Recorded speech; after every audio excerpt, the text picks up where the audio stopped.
امریکہ کی تاریخ میں جرائم کی دنیا کے کئی بڑے نام گزرے، مگر ایک نام ایسا ہے جو آج بھی پراسرار ذہانت، خاموش طاقت اور غیر معمولی حکمت عملی کی علامت سمجھا جاتا ہے۔ وہ نہ تو فلمی ولن کی طرح چیختا ہے، نہ سڑکوں پر گولیاں چلاتا پھرتا تھا، نہ ہی خود کو بادشاہ کہلوانے کا شوق رکھتا تھا۔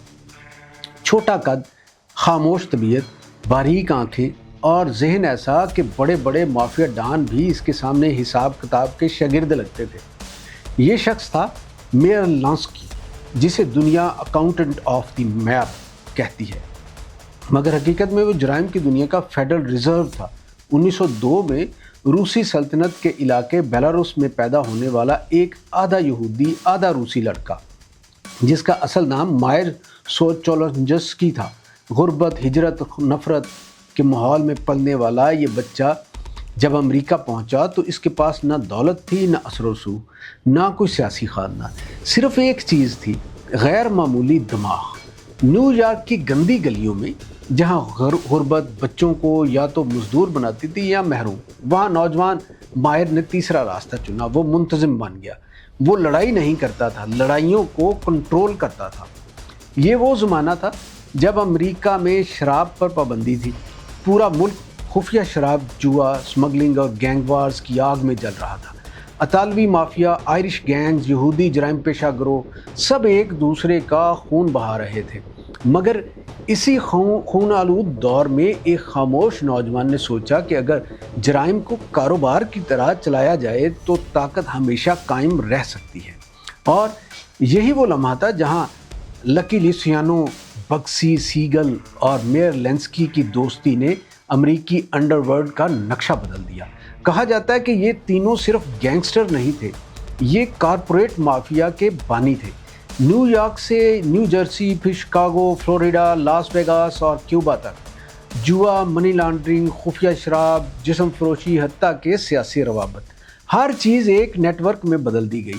صرف 18 سال کی عمر میں غربت سے نکلنے والا یہ شخص 20 سال کی عمر تک لاکھوں پتی بن چکا تھا، اور 15 برس بعد اس کی سلطنت کروڑوں ڈالر اگل رہی تھی۔ مگر حیرت کی بات یہ نہیں، حیرت کی بات یہ ہے کہ اتنی بڑی جرائم کی سلطنت چلانے کے باوجود فیڈرل بیورو آف انویسٹیگیشن کبھی اس پر قتل ثابت نہ کر سکا۔ یہ کیسے ممکن تھا؟ جواب شاید اس کے مزاج میں چھپا ہے۔ وہ بندوق سے زیادہ خاموشی پر یقین رکھتا تھا۔ اس کے قریبی لوگ کہتے تھے کہ لینسکی کم بولتا تھا، مگر جب بولتا تو کمرے میں بیٹھے سب لوگ خاموش ہو جاتے تھے۔ اس نے جرائم کو جذبے سے نکال کر ریاضی میں بدل دیا تھا۔ اگر کسی دشمن کو ختم کرنا ہوتا تو خود سامنے نہیں آتا۔ اگر کوئی گینگ بغاوت کرتا تو اسے بازار کی طرح ری اسٹرکچر کیا جاتا۔ اگر کہیں نقصان ہوتا تو پورا نیٹ ورک دوبارہ ترتیب دیتا۔ اسی ذہن نے بعد میں وہ خفیہ نیٹ ورک بنانے میں کردار ادا کیا جسے دنیا مرڈر انک کے نام سے جانتی ہے، ایک ایسا گروہ جو پیشہ ورانہ قتل کے لیے بنایا گیا تھا۔ کہا جاتا ہے کہ درجنوں نہیں، شاید سینکڑوں لوگ اس تنظیم کے ذریعے مارے گئے، مگر میئر لینسکی وہ ہمیشہ پردے کے پیچھے رہا۔ یہی وجہ ہے کہ اس کی شخصیت آج بھی متنازع ہونے کے باوجود پراسرار کشش رکھتی ہے۔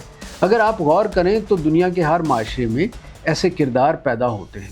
پاکستان میں بھی طاقت کے غیر اعلانیہ مراکز، زمینوں، اسمگلنگ، سیاست اور غیر رسمی معیشت کے گرد گھومنے والی کئی کہانیاں موجود ہیں۔ کراچی کی پرانی گینگ وار سے لے کر بارڈر اسمگلنگ تک، لاہور کے سیاسی فکسر سے لے کر دبئی میں بیٹھے مالیاتی کرداروں تک، ہر جگہ کوئی نہ کوئی خاموش دماغ نظام کے پیچھے بیٹھا نظر آتا ہے۔ بھارت میں بھی ممبئی انڈر ورلڈ کی تاریخ داؤد ابراہیم جیسے ناموں کے بغیر مکمل نہیں ہوتی، لیکن فرق یہ ہے کہ لینسکی نے خود کو نمائش سے بچا لیا۔ وہ میڈیا کا ہیرو نہیں بنا، اس نے خود کو سایہ رہنے دیا، اسی لیے شاید وہ بچ گیا۔ یہ بھی دلچسپ حقیقت ہے کہ جب اس کے دوست اور ساتھی ایک ایک کر کے مارے گئے، جیلوں میں سڑ گئے یا پولیس مقابلوں میں ختم ہو گئے، میئر لینسکی فلوریڈا کے ساحل پر سگار پیتا رہا۔ نہ عمر قید، نہ الیکٹرک چیئر، نہ گولیوں سے چھلنی لاش۔ وہ 80 برس کی عمر تک زندہ رہا اور پھر پھیپھڑوں کے سرطان سے مرا۔ گویا موت نے بھی اسے قانون کے بجائے قدرت کے حوالے کیا۔ یہ کردار صرف جرائم کی کہانی نہیں، یہ طاقت، ذہانت، نظم، خوف اور انسانی نفسیات کی کہانی ہے۔ وہ جانتا تھا کہ دنیا میں سب سے طاقتور شخص وہ نہیں جس کے ہاتھ میں بندوق ہو، بلکہ وہ ہے جس کے پاس حساب ہو۔ آج بھی اگر آپ بورڈ واک امپائر دیکھیں تو میئر لینسکی کا کردار باقی سب سے الگ محسوس ہوتا ہے۔ نہ وہ سب سے خوبصورت، نہ سب سے طاقتور دکھائی دیتا ہے، مگر اس کی خاموش آنکھوں میں ایک عجیب خطرہ چھپا ہوتا ہے، جیسے وہ کمرے میں بیٹھے ہر شخص کا مستقبل پہلے ہی پڑھ چکا ہو۔ اور شاید یہی اس کی اصل طاقت تھی۔ دنیا اکثر شور مچانے والوں کو یاد رکھتی ہے، مگر تاریخ اکثر خاموش لوگوں کے ہاتھ سے ہی لکھی جاتی ہے۔